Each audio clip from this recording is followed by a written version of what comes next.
What's up, y'all? This is Jam at Peaceful Media. We are here live in the Freedom Lab. Once again, this is episode 7. We're going to be talking about creating a landing page architecture that converts in this episode. And of course, we'll go on some tactical tangents, some tiny tangents, some athletic tangents. We will go on some college dorm room tangents. Joke tangents. What else we got, Jimmy? I said, like freshman year college dorm Yes. tangents, potential Gallagher business building tangents, and what have potential the world famous James Bailey VTech commercial. No wonder. Jimmy, did you ever do that for Kara? Did you ever do the no wonder for Kara? Did she ask you about it? No, surprisingly, yeah. I don't know. Maybe this is just a personal penchant for the Bailey episodes. Yeah, that's true. I don't know. All right, so Jimmy, you've had a from the basis of my text messages, you've had an excruciating week since episode 6. I had a rough week. I saw some alliterations with the word frustration. Yeah. I got pretty frustrated with that writing process. Partially because, if I'm being totally honest, I wouldn't consider myself a great writer. I'm a good writer. I'm competent. I have written a lot of my speeches. I wrote a lot of content when I was running for office and things like that. But I think the difference here is that when I was doing those things, I'm 100% clear about exactly what I'm trying to communicate. And right now I'm really confused about what I'm trying to communicate, because so I'll go to the about sections of other people's pages just to get an idea, like, okay, let me see what this guy's talking about. And they're all over the board. Like they're just, some of them are, just bullet points and a few little sentences. Others are like the guy wrote a goddamn autobiography. So it's like they're all over the board. And so there's that, number one. And number two, like I said, we're still in the process of like honing down exactly what the message is or the content is. And so what all of these guys do is they write a narrative that more clearly defines their message. And I don't really know exactly yet what the, crystal clear what the message is. So it's really hard to try to write some type of narrative to support it, Yeah. So from an outsider's perspective on this, or some guy who has an insider perspective, actually, I think the answers are right in front of us. But I think we should also recap. We glossed over this homework piece of getting your homepage, your temporary homepage landing page ready to go in your site so that you can start driving traffic to your website and building a list. But we glossed over that last week. So let's do a slight little recap of what we discovered in terms of what your core messaging is, your core niche. Just get really clear on that again, and then we'll dive into how that gets translated into the architecture of a marketing homepage of a website, a landing page. Right. Does that make sense? Yes. You may be making this a lot tougher than it actually is, honestly. And I think it only confuses someone to go out and look at what the market's doing, honestly, because you will see highly successful people doing it 1,000 different ways. And then you'd be like, whoa, which guru am I following? It's really coming down to you do it the only way that you do it, Jimmy. So let's go back real quick to last week's episode and talk about the high level niche. Go ahead and explain that again. Which niche are we working on right now? This phase 1. We're targeting the niche is the high school athlete and their parents essentially on the idea of putting a program in place or having a program to help them become what we're calling an irresistible recruit. Yep. So it's a really specialized niche that's centered around, my credibility in a space that I've been through, know a lot about, those type of things. So it's a kind of a market entry point, in a space where I'm really credible. Okay. So do you remember the XYZ formula? Yes. Yes. I remember talking about it, but I wouldn't be able to repeat it to you. Okay. So the X is, I'm just going to tell you what X, Y, and Z are again, and I'll let you fill in with the words that make sense to you. So X is the whom. Y is the what you're teaching them. And Z is the ultimate payoff. I would assume so, but I couldn't. Yeah. I remember going through it. I'm just saying, like, those are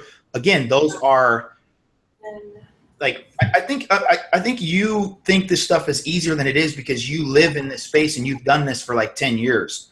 So I don't, and that's what's cool about what we're doing is we're going through it like in real time so people can see it happen and see the frustration, see the process. But I think you take for granted a little, like, how easy you think this stuff is because you do it. It would be like me, even though you've, even played college football at a high level, it would be like me explaining to you very sophisticated defensive packages that NFL teams are running and expecting you just to say, oh, I get it, and remember the terminology and remember everybody's shade, everybody's alignment, everybody's responsibility. Well, what happens when a guy goes in motion and then we bounce this guy? Like, there's a lot of moving parts to this. At the same time, I'm watching, the Launch 31, the Resident Brand stuff. So I've got all of that stuff starting me. So I get that concept, Jimmy, and you can answer the XYZ with what you know right now. It doesn't matter if you've been in marketing for 10 years or 10 minutes. Well, I mean, I just did, right? The X was the high school people. The Y is the X is the whom. The Y is the what we're offering. Yep. Right. Like what you're showing them. That's, I think of it as be, do, have. What do you help them be, do, have? Well, okay. So you help them be an irresistible recruit. You said that. Right? Or you help them have a blue chip mindset. Yes. Right? But I mean, imagine you just got into an elevator and someone asked you, hey man, what are you up to? What do you do? Right. That's what I would say. I help high school athletes become irresistible recruits by training them psychologically, emotionally, working with the physical, the mental, to put a package together that makes them very appealing to high school recruiters, both on the field and in the classroom. So that? Well, I mean, so that they can get a college scholarship and save $100,000 to $150,000 a year. Boom. Okay, so that was the Z. The Z is important. And if I could coach that a little bit and massage it a little bit, I would allow Y to be contracted so that it creates a question. It creates a question in the person who just asked you that question. Well, how do you do that? Right? So this would be a classic way of doing it. It's just I help high school athletes be an irresistible recruit so that they can get a college scholarship to the whatever university they want to play at. Boom. Right there. I'm like, if I am interested in that concept, I know someone who would be interested in that concept, I'm asking you another question. But I didn't get derailed thinking about all the ways that you get there before I heard the payoff of it. Does that make sense? Yeah. I think elevator, these sort of things, when we expand them too much, we miss the point. We don't get to that point early enough, and people get caught up in the hows. They don't get an opportunity to ask a question. So we got to anchor that why. Why would someone be interested in getting into that XYZ with you? Z is so important to get to quick and allow the rest to come out in conversation. Does that make sense? Yeah. So let's try it again. I help high school athletes become irresistible recruits so they can get a college scholarship to whatever university they want to attend. Nice. Or play at, or, you know, they want Right. to play in attach it to sports more, I guess. Okay. Is that something you're excited about? Of course. You don't look very excited. I'm just not, I'm not excited in this moment. No, like I said, I'm still. Why are you mad? I'm not mad. No, I'm just, like I said, I mean, I'm just like the process of, you know, what I was trying to do last week. Like, you know, I mean, I get that I'm, you know, I'm new to this space, but I'm not just totally, you know, like a rookie in You're a smart dude.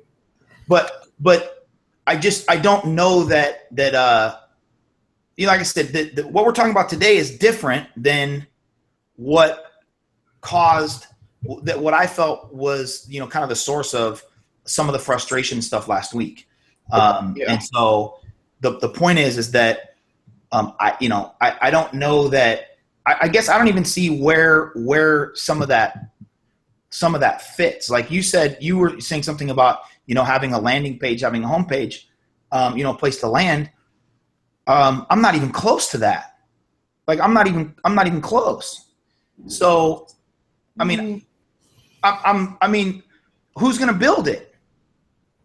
Am I going to, I mean, I told you, I went on Squarespace and looked at some of that stuff, but I haven't gotten to the part yet in Launch 31 where we talk about any of that. So it was almost like the cart was like way before the horse, in my opinion. I get that you wanted me to have some content ready to go so that when that gets built out, then we just basically cut and paste stuff onto it. I mean, I get that aspect of it, but you know, like I said, we just last week, basically like before we went on the air, changed the direction of what some of the messaging and some of the content was, with the idea of blue chip mindset and that type of stuff. And so to then go out and come up with this XYZ, which I don't really even know. That's the first time I heard of that was last week.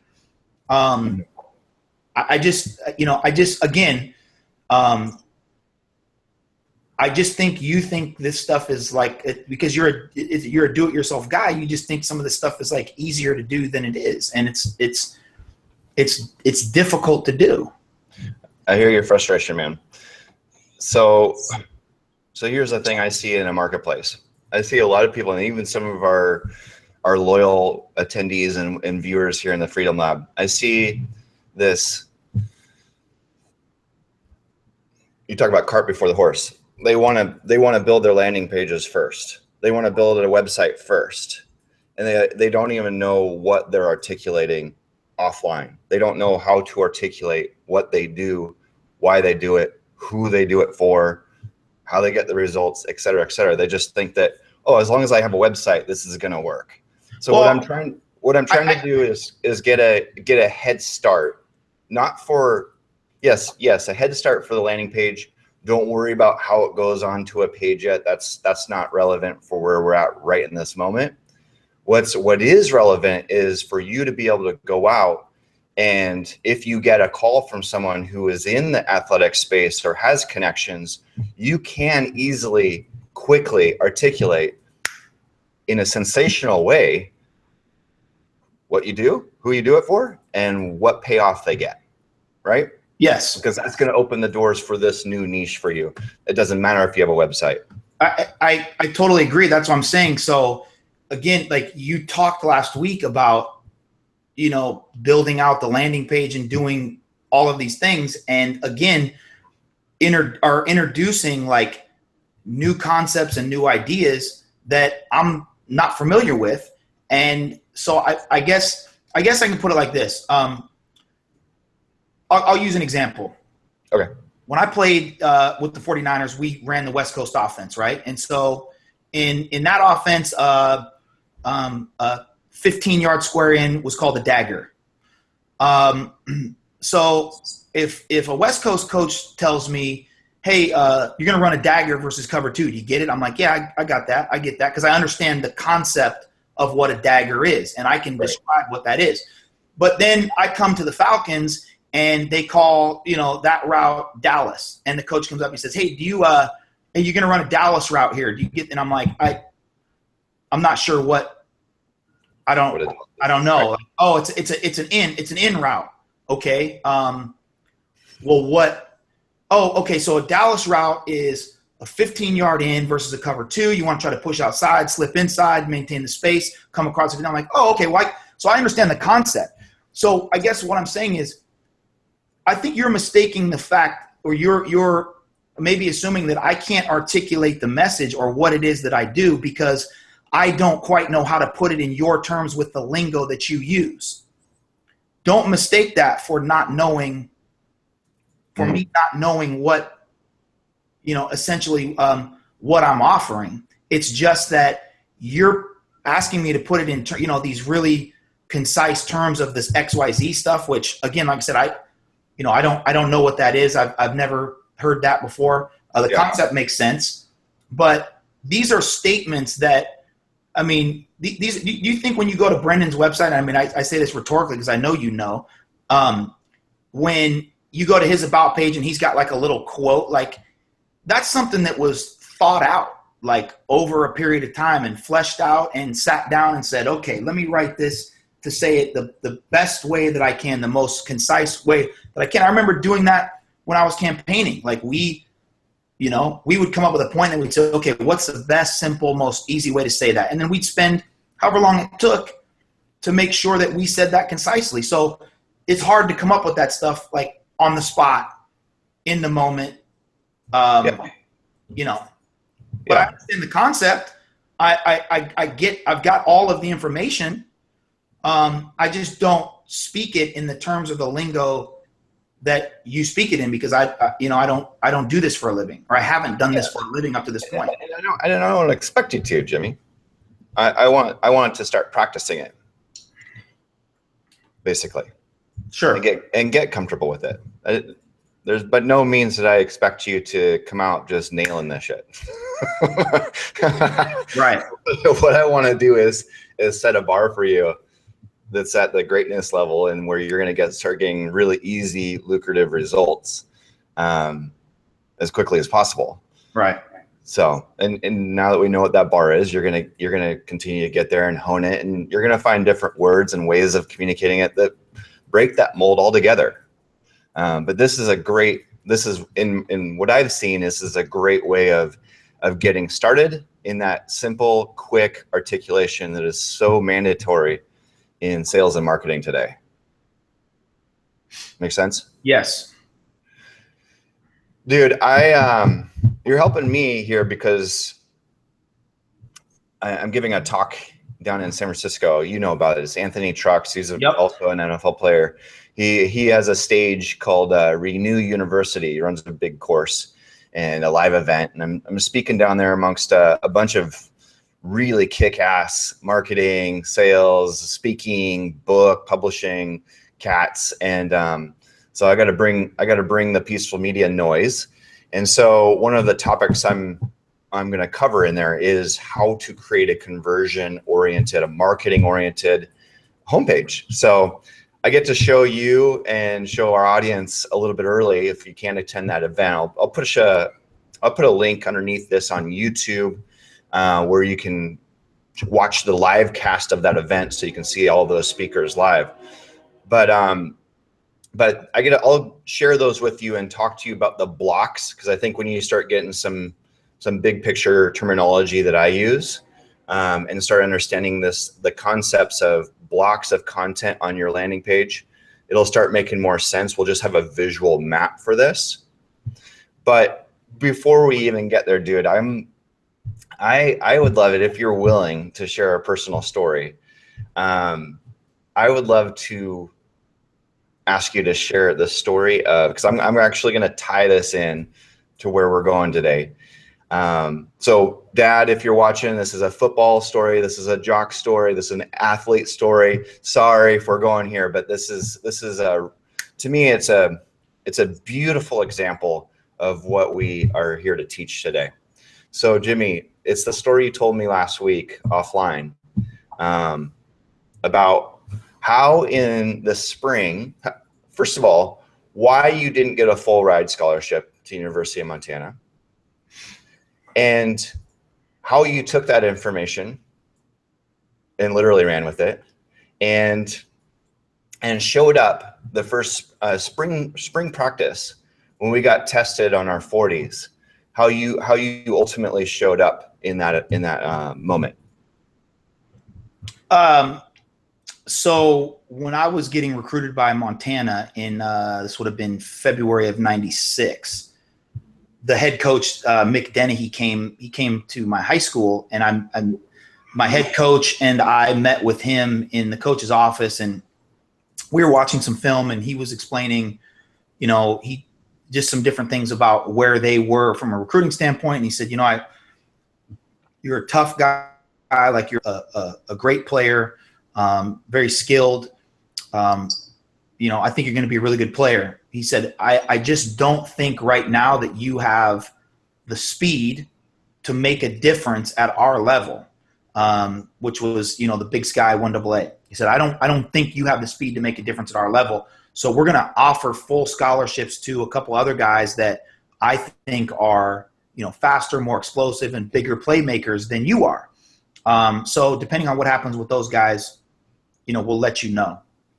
So they ended up offering me a half scholarship, paid for my tuition. I had to pay my room and board. I remember him saying that, and I knew in the moment that he might be right, that maybe I wasn't, I wasn't the fastest guy at that point in time, but it also, not just kind of motivated me, but it kind of pissed me off. Like, where I was kind of like, fuck this guy, really, like that. Okay. So, all right. So I kind of had that mindset, like, all right, well, we'll see. Right. And so when I showed up to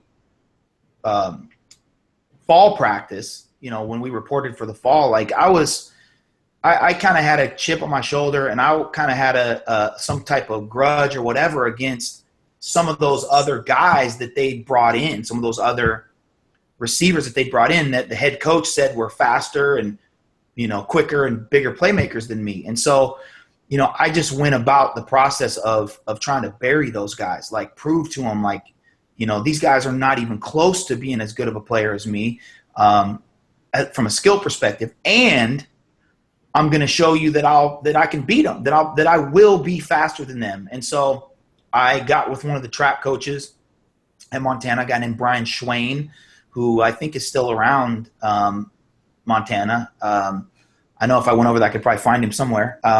And he showed me some drills and gave me some workouts. And so I used to go, if you remember, we had study hall. Remember, we had to get 15 hours of study hall a week. So after dinner, we'd go over to the library and basically mess around on the computer for like 3 hours.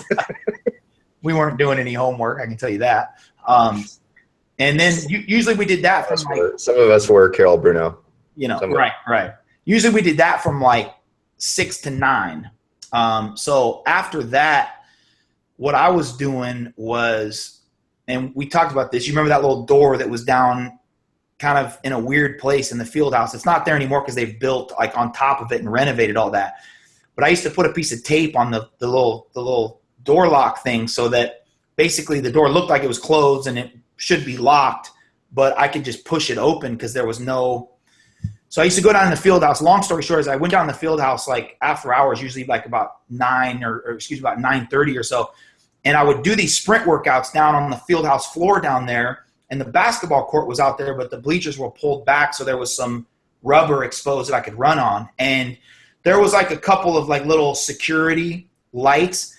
And then the 2 exit signs at the end of both of the the kind of the tunnels would kind of light it up. So I had enough light where I could do the workout in there. And so when we got to, I did that some in the fall. And then when we came back after Christmas break and we were getting ready for spring ball, I was doing that, 3 or 4 nights a week, getting ready for these 40s when we ran 40s because we had to test 40s. And so when we got to that day where we tested 40s, I knew I was ready. I knew I was like much faster, much better. And so if you remember the David Gilbreth, who was the Montana State 100, 200 meter champion, he's one of the guys they were really high on. Like this guy, is a speedster. He's going to be a big playmaker. Well, when we were running 40s, we used to do them in pairs, remember? And so you would just come up in line with the next guy. And so he was up and I was a couple guys back. And so I jumped up in front of the line to race him, like just one-on-one, like, you motherfuckers thought this guy was the man. Well,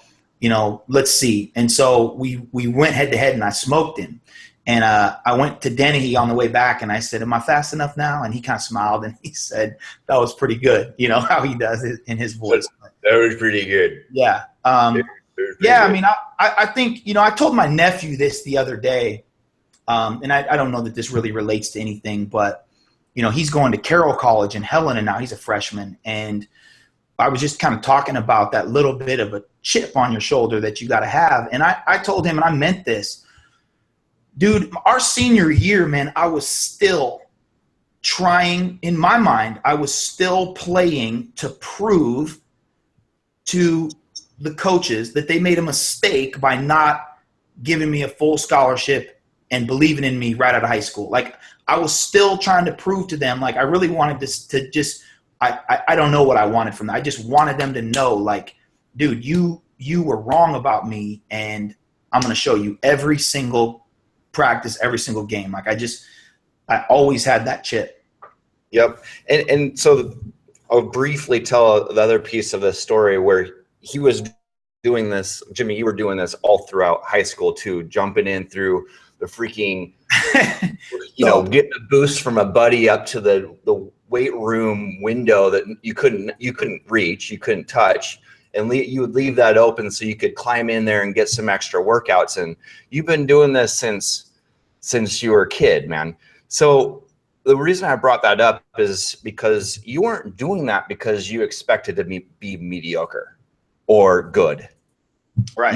You were expecting, you knew 1,000% that you were going to be great at your sport or whatever you set your mind to. Yes. Right?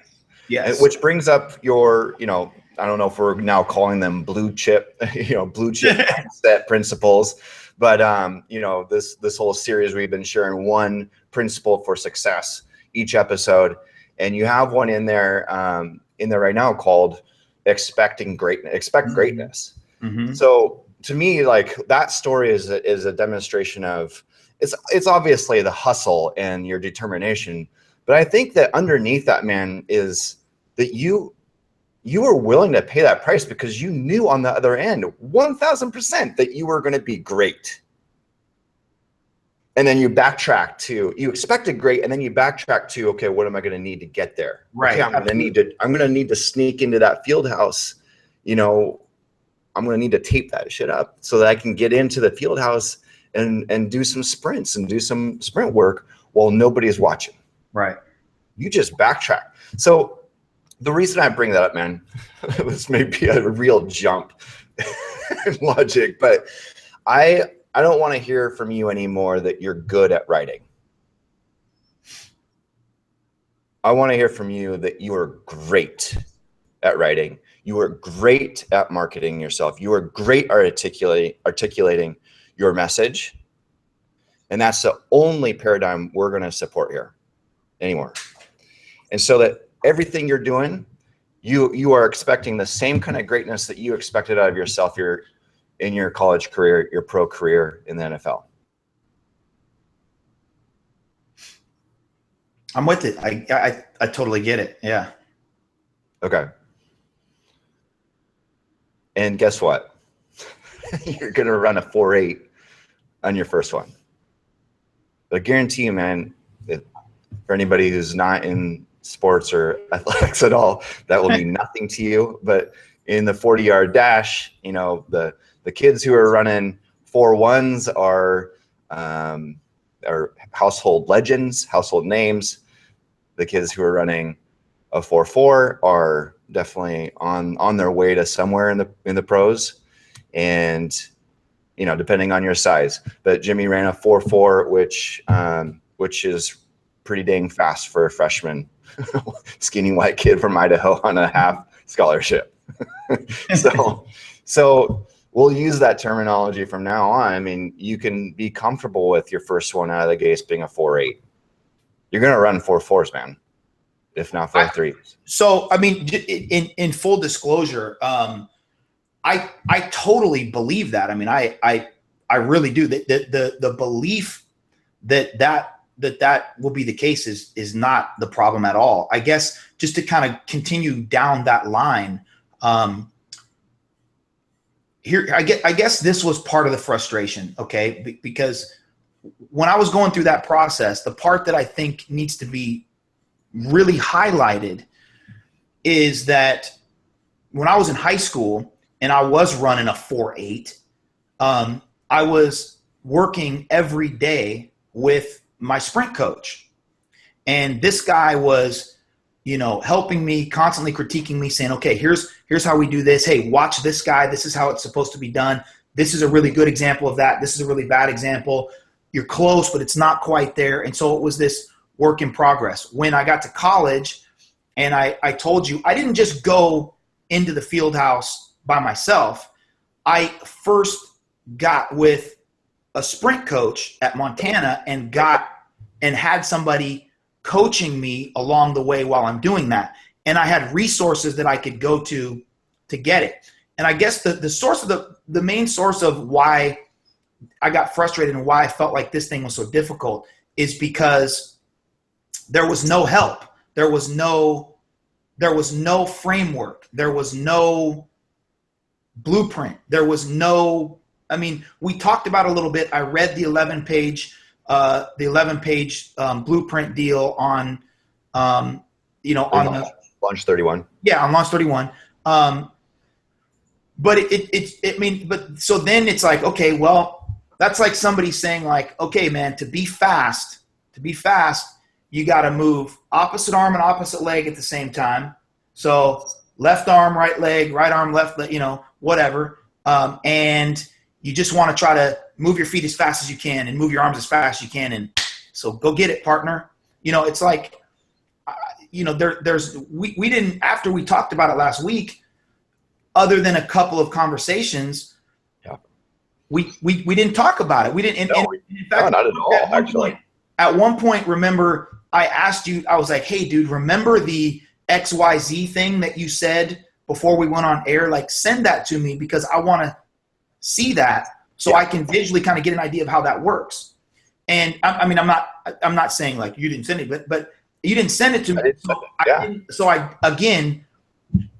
It's one thing that to have, a coach or somebody tell you, okay, on, 778, the backside X runs a 7, inside H runs a 7, and then we got an 8 route coming off of this, right?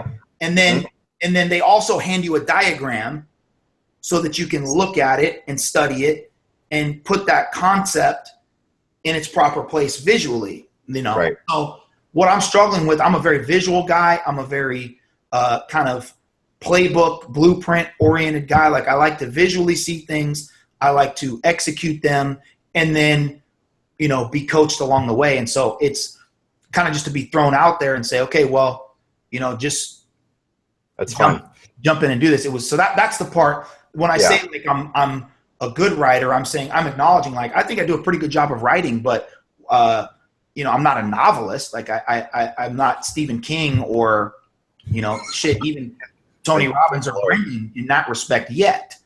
It's a tool I can develop, but I need a little bit of, coaching and structure and framework on how to do that. Sure. Yeah. You are highlighting a little difference in us here in that I am heavily reliant on my own intuition. I'm a self-reliance guy. I'm a DIY guy through and through. And so you're highlighting one of your values and needs is I love coaching. I love great coaching. I love consistent coaching and persistent coaching. So, and I like, and along those lines, I also like the collaborative process. Like, I'm a firm believer in the reason why the CEO of a company isn't also the accountant, the human resources guy, and the janitor is because there are people that do that better than he can. And while he could go take an accounting class and go do an online accounting and learn QuickBooks, you know, there are people that do that so much better than he does. And so I'm a collaboration guy where it's like, okay, you know, I'll give you a perfect example. We talked about Kevin Van Valkenburg, right? Our buddy that's now, you know, one of the top writers at ESPN. I'm sure probably some of the people watching have read some of his stuff and not known it. But when we were in college, when I had to write papers for like English class or whatever, Kevin and I would talk for 2 or 3 minutes about what I wanted the paper to be about. He would write my opening paragraph, kind of that opener, you know, and kind of set everything. And then I'd write the rest of the paper. And it was that idea like, okay, he's really good at putting everything together and thinking like, okay, here's a really good way to express this, and kind of like set the direction for where it's going. And then I would just take off and hammer out the whole rest of the thing. And it would look like it was one piece written. So I think sometimes I struggle from, you know, just coming up with something out of thin air. Okay. Good to know. Are you willing to grow into that? Oh, sure. Yeah. Like I said, I mean, again, it's not a reluctance of willing to grow. It's not, it's that I'm trying to acknowledge that I'm not there yet. And so if it's going to be like just a standstill where it's like, well, until you get there, we can't move forward, or, okay, well, let's work this thing, and you operate where your strengths are, and, you know, you can get help in this respect or whatever. I mean, then it's just going to forever remain that I'm not there yet. Or again, here's the thing. I'm not going to, I wrote these things. I did it, but it was good. It was horrible. Like, it's not even. That's good, man. That's your 4.8. That's your 4.8. You did it. Yeah, but okay, so yesterday. But I'm not putting that out there. But I'm not going to put that out there. Good, but I have something to coach now. True. Yes. But I'm saying, like, I'm not going to. I'm not. It's not something that I'm going to put out there. You're right, but I want to see you out on the practice track running 100, and so that I can go, okay, cool, man. I just taped that, and now we can look at it. Sure. I mean, but again, like, we talked about it. Like, was it supposed to be is it a bio? Is it an autobiography? Is it a bullet? No. I mean, it's like, right, but if it's supposed to be a 200, I was out there running a 50-meter sprints, you know? It's classic, man. So you texted me up yesterday like, dude, I'm effing frustrated with this. And so I gave you a little bit of coaching there, right? Do you remember what I said? Yeah, he said just basically write it like a bio. No. You said, I'll read it to you. For now, just write up a page or so on your bio. As if Belichick called you up today and asked you to speak at the Patriots kid football camp, and he needed one page to introduce you. That's what. So right, that latter piece is important. How would Belichick introduce you to a kids camp? So now, dude, this is critical. Knowing who you're talking to and who got you on that stage and what they would say to create credibility, distinction, why this guy is here, what message he can share that nobody else could. Do you see the things that are embedded in that? Absolutely. Like I said, I mean, that's easy. Like I've got that. Like I've done those. I've written those. I've got those written from the past. I wrote another one, but that's not. Okay, but is it specific to? I don't want something that can be handed off to corporate booker guy and then turn around and hand it off to Bill Belichick for his kids camp. I don't want that. I want the one that's for Bill Belichick's specifically, as if you just wrote it for that audience.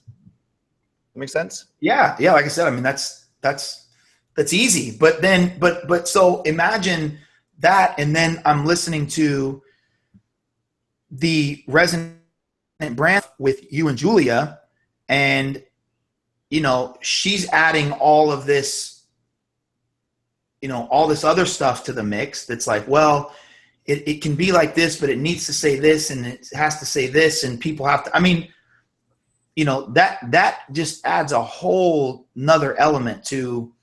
Yeah, he's an advanced marketing copywriter. So let's start with, let's put a big lump of clay on the table. Let's get your foray out with that simple construct of, you're writing a bio. It's specifically for this audience, Bill Belichick's kids. He just needs to know how to create that credibility and distinction, and why I chose this guy. Emphasis. Because I bet I can look through that with you, and we can do that here on this, and have everything we need. See, I'm really good at pulling, and a lot of copywriters are, pulling out the gems and using those gems to tell a story in a way that's going to land. So again, like, I'm so glad you said that. So I guess this is maybe where the disconnect is. I know that. So why wasn't that the approach we took from the beginning? Why was the approach from the beginning not, okay, here's how we're going to do this? Because I know you're not good at this. So here's what I want from you. I want kind of like an outline of all the things that you think make you credible and why you think your audience should listen to you. And then, we'll get on the phone or we'll do whatever. And I'm really good at like pulling this stuff out. So we'll go through that and we'll pull it out and then we'll make one piece. It like, because this is the challenge of weekly coaching versus daily, man. No, I understand. I'm saying, honestly, like, we only briefly, we had like 1 minute of discussion about this. So I completely understand why you would sort of flounder and go like, what does he want? What does this need to be over this last week? That's why we're here. We get to hone it. We get to spend a whole episode talking about it, And I hope that the time we spent is like valuable to other people who somebody may stumble upon this video a couple years from now and be like, fuck, I've been dealing with that same thing. I mean, I don't know. It's just, it goes back to, it's helpful for me too, because I need to teach. I'm getting into the teaching space, obviously. So I need to teach this with frameworks like Brendan does so well. Right. So it's great, man. I'm getting coached. You're getting coached. We're growing. For sure. No, there's no doubt about that. I mean, look, again, the process was frustrating, but there's no question that it's like that grind. You're like, fuck. And then pop, there will be a moment where I sit down and we bang this thing out and it's like, boom, all of that frustration and work produced an awesome piece of content. And that's as long as that happens, which I know that will, then it was all, it was all meaningful and it was all worth it. Right. Hey, David said David's live with us here in the Freedom Lab, or he was at work. He says, man, I'm loving how real and raw this is. I can relate to Jimmy, and it's great to hear you address his concerns, Jim. I can't wait to catch the replay. I can't stick around as I am working. I love it. Working series a lot. Thank you. Hey, so everyone, we post replays, we post resources and links to Jimmy's income and spending reports in our Facebook group. You can just find it on Freedom Lab Show. Just search Facebook for Freedom Lab Show and ask to be a member inside of that group. And if you're just watching this randomly over on YouTube or wherever, or you heard about it, you can join us live in the room, ask us questions, post feedback at freedomlabshow.com. You can just sign up for free and you'll get every episode live like this. Jimmy, so man, this is good, dude. This is good. You woke me up. was a little groggy this morning. Yeah, I'm 3 hours ahead of you, man. So I've had my morning coffee. I've stewed a little bit. I watched a little election coverage and was pissed off about some of that, and just kind of yeah, dude, that is plenty. All I need to do is get like 1 minute of NPR's political updates on Trump, and I just go, okay, off. Off. What the hell is he talking about, man? Okay, so, dude. So I want our viewers to get something tangible that they can start applying in their businesses too here today. So can you just share a link to, this is a good technical test for you. Put that one-page bio that is specifically for Bill Belichick's high school kids. Read this, and the kids are like fired up. Here's the result we want. I'm a big picture guy. Look, what's the result we want? Okay, and then we'll fill it in, right? So the result we want is those kids are like, damn, dude, I can't wait to hear what this guy says. So what creates that? What creates the desire to hear from you and want more of you? I think it's probably two things that I can think of off the top of my head. Number one, that they see themselves in me, and they see their struggle kind of in my struggle. When they hear him say, like, man, this guy, blah, blah, blah, blah, they're like, dude, like, I now think that I could do what he did because I can see that his, they just relate to it, I guess is the easy way to say that. It resonates with them. What I'm saying, what I've done, what I'm about, it resonates with them because they've either experienced it or it's something that they want to go through or they want to attempt. And then I think the other thing is obviously in that space, it's the credibility where they're like, okay, even if I'm not interested in football, take it, move it outside of that. Like this guy has credibility about the topic that he's speaking on because he's done it.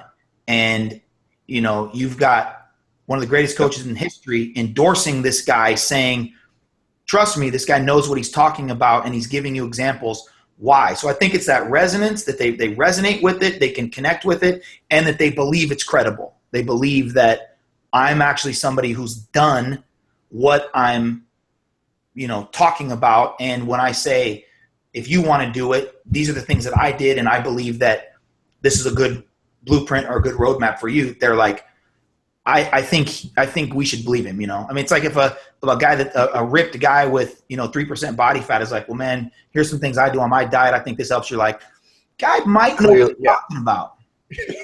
Right, clearly, I might want to listen to this guy.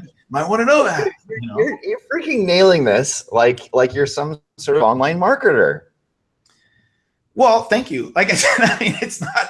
I don't feel like I don't know some of this. It's just, I guess maybe because I've never done online marketing, I've never thought of it in certain terms or thought about what's important.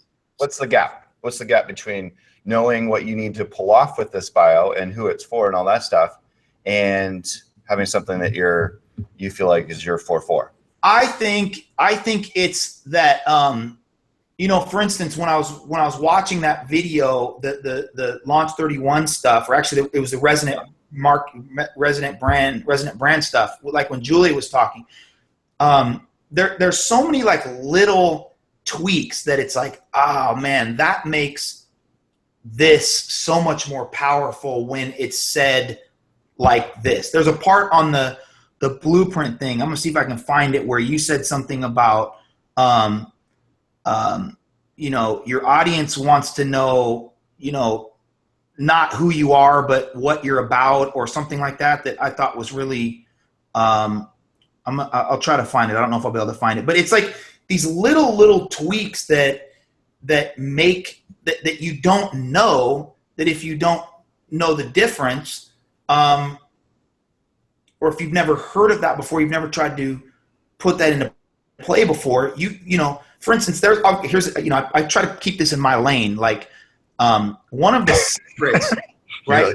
Here we go. here's for all high school and college wide receivers out there. One of the secrets of being a really great route runner is something, that you can commonly call varying your tempo, which means you don't run every route full speed. You run, sometimes you come off the ball 75% so that when you need to, you can burst on a guy. Sometimes you come off full speed to get him back in his pedal because you're going to stop. Sometimes you want to try to lull him to sleep, and then break something off on him. But you might be a guy that runs a 4.2 and you think, well, I run a 4.2, so shit, I'm just going to run fast all the time. I'm going to use my strength, right. Run fast all the time. Sometimes your strength is in not running full speed all the time because it's actually a little bit more effective. So there's these little nuances and subtleties to messaging and marketing, and in particular online marketing, that get people, like you guys were talking about the difference between saying, if Brendan's headline said, I'll teach you how to be more productive, that's not nearly as powerful as I will teach you how to increase your productivity by 30% in 7 days. That's a totally different statement. Right. So that's like, oh, I never really thought of that. Like, that's much more specific. It's much more tangent, it's whatever. So then it's like, okay, cool. I get that now. So now I can start writing all my stuff from that perspective. So I think that's is all of the little nuance that takes you from, and you talk about, because we're putting it in running terms, the difference between a 4.5 and a 4.3 might be a guy that nobody's told him, like, hey, rather than running with your head back like this, all tightened up, just relax and put it down a little bit. It's just a simple nuance that makes all the difference. Straighten your back up, puts your hips in a different position. Right. How many guys do that? Just gritting like, well, if I tense up more, I should run faster, and every muscle clenched. Right. The paradox of running fast is the less you work, the faster you run. The more relaxed you are, they always talk about that. Relax and let the speed come out. So there's these nuances of this stuff that I don't know yet. I don't understand them. And I think that's the gap between. Just relax and let the words come out, man. Right. So, hey, something I learned, you brought up Stephen King. Sorry, that was just a terrible transition. You brought up Stephen King. I read his book on writing well, and I think any writer will say this: their first draft is not to be shared with anyone. Like, this garbage out of your soul, out of your spirit, and then figure out what the hell you were trying to say. So you wrote a first draft. If you'd be willing to break that rule and share it with a Facebook group by posting a link to your Google Doc. All right. So post it in a Google Doc and then link it inside, or share it with me first. I'll go ahead and do my thing to share it inside the Facebook group. Does that make sense? Yeah. Yes. So then I will go into that and comment it up and help you massage that thing into something that is good for this homepage. So just to recap, if you didn't watch episode 6, what we're looking for right now, not now, but in the short term, is a homepage where you can start building up a wait list for the Blue Chip Mindset for Athletes online course and start getting some speaking opportunities and just look like a credible brand, and someone that just with a homepage, landing page, can start getting some bookings to go and speak, start sharing his story, start getting feedback, et cetera, et cetera. Now all of his social media is kind of going into one funnel. Like, he's doing a lot of Facebook Lives. Jimmy's doing a lot of Facebook Lives. And, they're going into one funnel, and that request is, hey, do you want to do one-on-one coaching with me? Because that's, it's all he has. We want to start shifting strategically into this niche of high school athletes and their parents. So we need a website that reflects that. And so what we're going to do is I'm going to actually share my screen. I know this is a long episode, so thanks for sticking with us. We had to get some psychology stuff down, didn't we? Let me share my screen and I'll show you, Jimmy, a page that you don't see in Launch 31 because it's a little bit behind the scenes. I just built this out for my talk on at Renew University here in August. So, and by the way, if anyone's interested in Launch 31, this is a killer online course with a bonus called the Resident Brand Series. That's what Jimmy is going through right now. You can get on the wait list for our upcoming launch at launch31.com. That's numbers 31. Launch31.com. Get on the wait list and we'll send you information when we're launching it again. Okay, so Jimmy, I'm going to share my screen real quick. You have time? Are you good? Yeah, no, I'm good. I'm good. Okay. First, let me pull up the website. You can pull it up on your side if you want. Thoughtleader.website.com. Thoughtleader.website. Yeah, I've got it. And then I've got the content blueprint right here. Well, this isn't on there. Oh, okay. This is a page I've built behind the scenes for my talk. Gotcha. So go to, in your browser, go to thoughtleader.website/home-2020.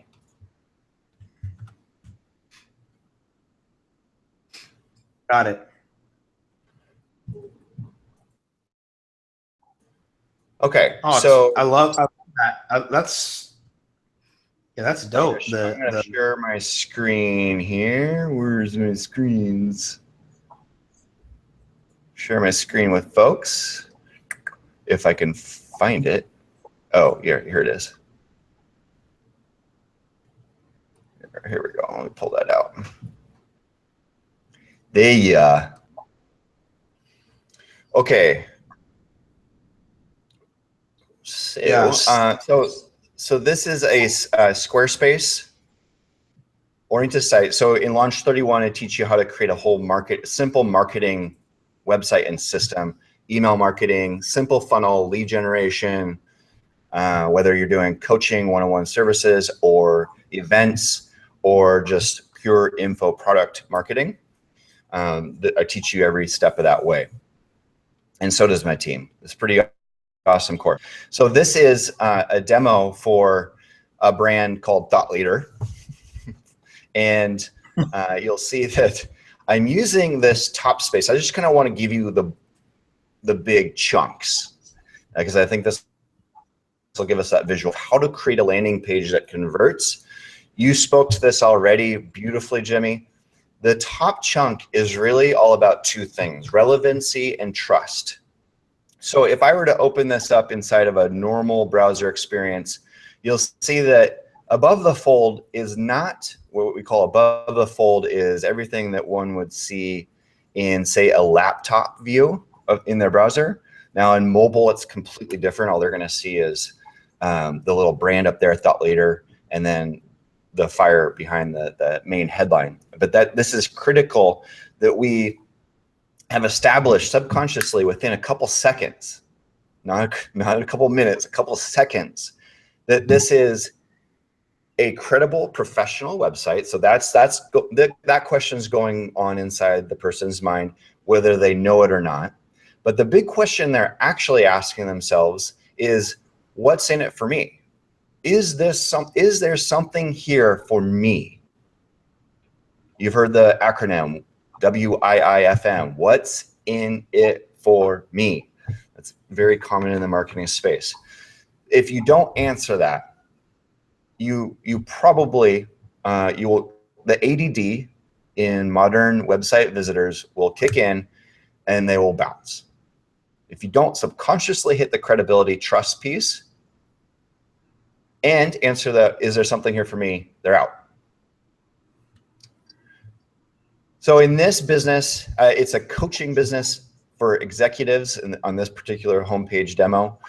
I have a call out up here for a CTA, or call to action, or LGM, lead generation magnet opt-in. So if I were to click this, I would go to an opt-in page for my lead generation magnet. But the most important thing are these two things right here. My big headline, world-class coaching for executives who've lost their fire. I have subconsciously attached that to the imagery behind it, which is freaking badass. All this is a YouTube video that I found on YouTube, and Squarespace gives me a field. I drop it in, whatever that YouTube is, and now it's mobile friendly, playing in the background. And it's actually not mobile friendly. I should backtrack on that, but it's device friendly. And if it is on a mobile device where autoplay can't happen, it has a fallback image so that at least you don't look hokey. So I could take a picture of this fire and put it on my backup plan if it's on a mobile device. But immediately I've hit them with that. I've massaged their question, is there anything for me with this world-class coaching for executives who lost their fire? And then I have followed it with credibility. So I'm hitting that relevancy and trust up there. Does that make sense, Jimmy? Oh, it's great. Yeah, absolutely. Okay. Then in the next section, I'm actually looking over here at my slides because this is all stuff I'm mapping out for my talk. In this next section, I'm hitting two things, distinction and appeal. So there are lots of companies out there that do world-class coaching for executives who've lost their fire. They'll call it 1,000 different things. So now that I have them with me because I have something for them and I've established a little bit of trust, I need to say how I'm different. And there's no better way. I mean, text will help.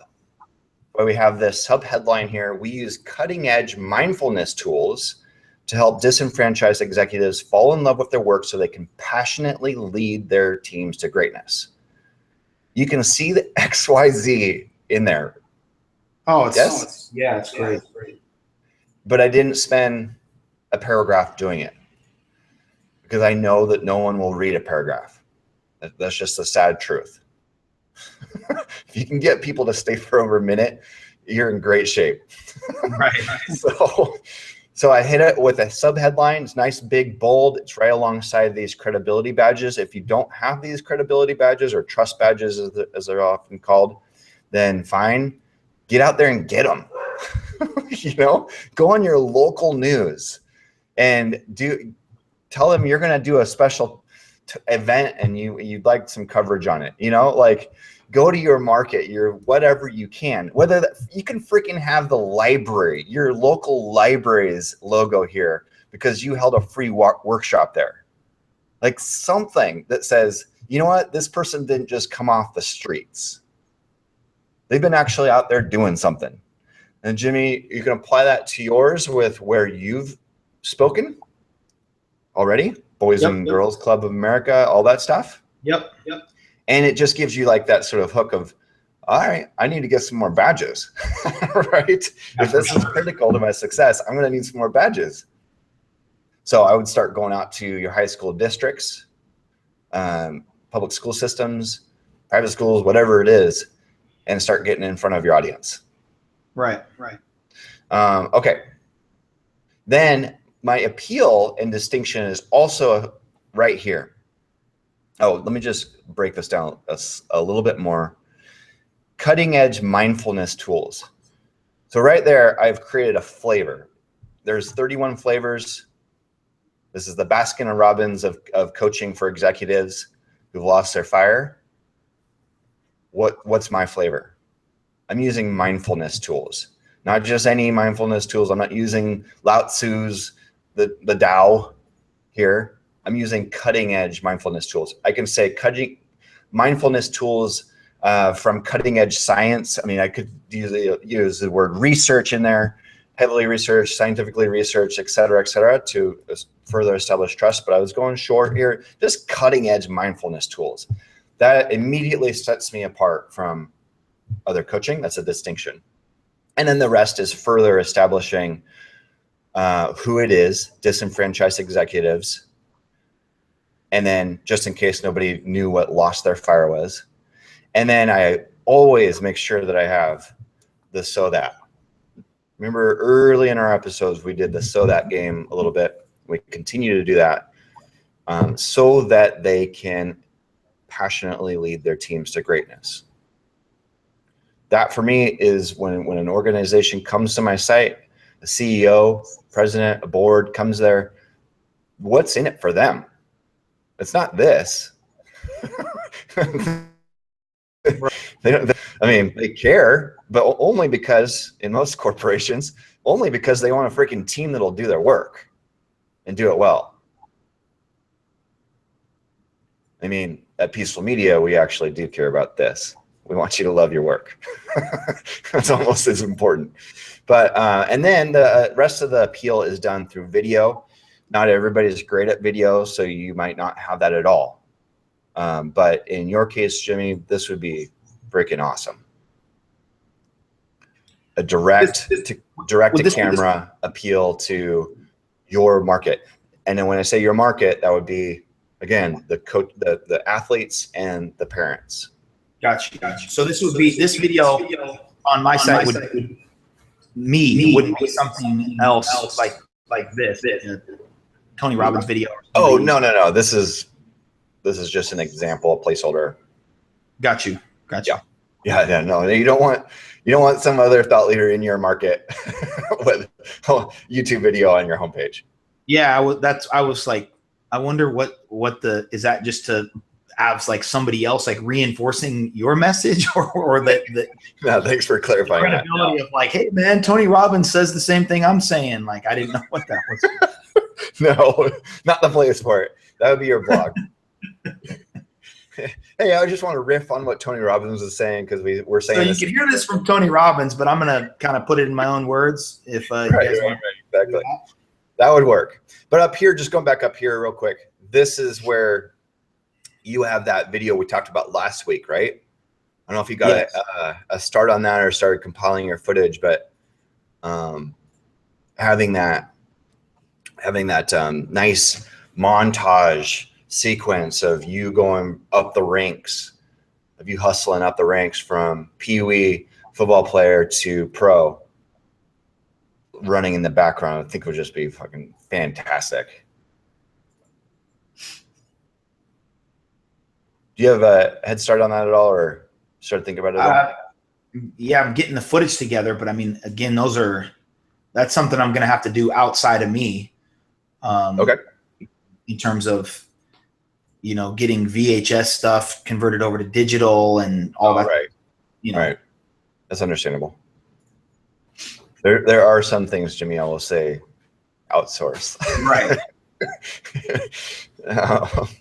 Just not marketing and writing. Okay. So now let's go to the next section. Thanks for bearing with us, folks. I think this is really useful. A lot of people struggle with this. So these are my ascension doors. You can see I'm naming these things now, Jimmy, which I will come back through that 11-page content blueprint and get a lot better about in the next iteration. So the ascension doors, the online marketing world calls these funnels. And then I think we can reframe that because I don't like this image of this funnel with a bunch of little people tumbling down it. There's just weird about that. So I look at it as steps up, right? And it conflicts with this whole notion of as they get deeper into your content and into your brand, into the loyalty with you, they will ultimately be willing to spend more. So it conflicts with that notion, but anyways, we're going to go up. We're going on an upward spiral or upward steps. It's an ascension plan from someone who's just here to kick tires. In the funnel world, that's called top of funnel. They just landed. They just figured out this is for them. Now what? So we have something for them. That's get latest advice. Visit the blog. Everyone knows that blogs are free. And I don't have to part with anything, no email, no money, other than my time, right? So we have something for them. Then we also have something for the people who are ready to take the next step. And that's my call to action to get my LGM, get the guide, discover life balance, get the free guide, I could have said. So here, let me just say this while you're doing this. Yeah. Again, there's a lot of things that you say, and it's all throughout like Launch 31 and a thing like, what is LGM? Lead generation magnet. Okay, so you know, I don't know. I mean, if I can ask, don't if I can coach you like, well, no. I'm saying you can't just throw that out there as if everybody knows what that is. Yes, I know. I know. I've unpacked. That's what I'm saying. Like, it's just that I've unpacked that that acronym, I think, on every episode. So I just figured people would know. I didn't. I mean, I know what a lead generation magnet is, but when you said this LGM over here, that was not the first thing that popped into my mind. I was like, what's an LGM? And I was thinking, okay, good. Group, what? So anyway, I'll spell it out. Lead magnet is the fastest, easiest way of saying it besides the acronym. In fact, it's 3 syllables. Lead magnet. There we go. Is that good? Hey, lead generation magnet works fine with me. You wouldn't believe how many acronyms we have over here. Okay, so this is it does require that person to invest something. It's not as sacred as their credit card, but it is something. It's their privacy. It's their inbox. It's now you know that I am actually interested in you. I'm raising my hand. This is called direct response marketing. I'm raising my hand for more information. So they took that next step up your ascension plan. Now when someone clicks this, they'll go over to a landing page, which would also teach you to create in Launch 31. And they can download it for free just by popping in their email address. Making sense on a high level? Yeah. And then ultimately, I have a paid. This is for people who are up the ascension plan even further. And this will take them over to a page where they can learn all about our coaching and book sessions. I want 30 sessions. My store is not live, but you can see all of this is inside Launch 31's training. So we're going to get there, Jimmy. People are going to be able to pay for sessions, pay with credit cards right here on your website. I love it. Yeah, man. Okay, so last one is every page on your website except for one. Well, okay. I'm gonna stay in the simpler realms of website development. Every page will have a call to action to join your email list, pretty much, except for a checkout page where they're putting in their credit card. So this section I call proof and CTA, and we've just built this right into the footer of our Squarespace template. I'm going to show you how to do that at Launch 31 later. So that it does automatically just show up on every page, just like your navigation up here does as well in this CTA. All that is sort of global. The header and footer down here are global. So I built in proof and CTA on every single page, whether it's a blog post or my about page, for instance. Okay, so I have a quote from someone who's loved me, trusts me, endorses me, George Washington. And I also have a CTA to join our newsletter. And you notice this might be a little bit verbose, but you notice that I'm not sign up for our free monthly newsletter as my big headline. Guess what, folks? Right. No one wants a freaking newsletter. That worked really well in the 90s. They want something that's actually going to transform their life and be worth address for it. And don't think that that's an easy thing. Upwards of 90 to 98% of people will land on your site, not give you a damn thing. Not an email address, not a credit card, nothing. They're just there to visit the blog or get something for free, or someone told them they had to come check this out. So the ways you can increase that conversion from 2 to 10 to 15% is to start being better about your messaging. So do those make sense, Jimmy? And then we just have our terms and conditions and privacy policies and all that stuff. Yeah, it's totally, absolutely. So we'll call that ABCD. I'll just recap real quickly. We have at the bottom, proof and CTA. Then moving up, we have ascending doors. Doors right there. Distinction and appeal. And up here, what do I call that? Proof? No, it was, here, go back to my slide. I'm gonna nail this stuff. Relevancy and trust. Cool, brother? Yeah, man, I like that. So, so you got some homework. You're gonna post, you're gonna share a Google Doc with your one pager to me. This is for Bill Belichick's sports camp. Mm-hmm. And then I'm gonna post that to Facebook so everybody can see, and I'll get in there and comment on it, help you out there. And then we'll move forward. Next week, I'm gonna be on a cruise with the fam. So we'll have a little hiatus, and we'll reconvene the next Wednesday, every Wednesday, 9 a.m. PST, 12 noon Eastern. freedomlabshow.com. You can sign up for free, and we'll shoot our 8th episode then.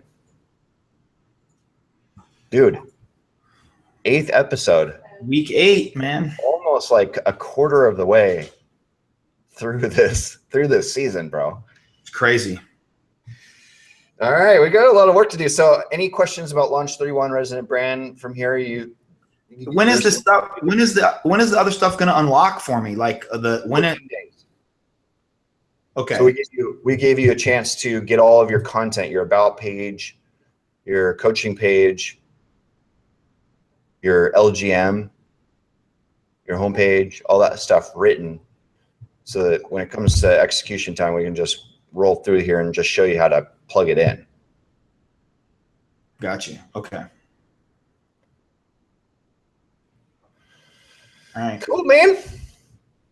Anything else you want to add? Remember, folks, you can join us in the Facebook group. Just search for Freedom Lab Show in Facebook, and we'll let you in. All free. Anything else you want to add, buddy? Nope, I'm good. All right, y'all. Let me turn off this screen share thing. Man, I don't know if that was even recording for the show. Oh, man, that whole screen share piece. But you can go to thoughtleader.website/home-20 to see that demo. All right, folks. I'm Jam at Peaceful. You're in the Freedom Lab Show. Got my buddy Jimmy Ferris here. Until we see you next time, remember to love more, play more, do more good. Peace.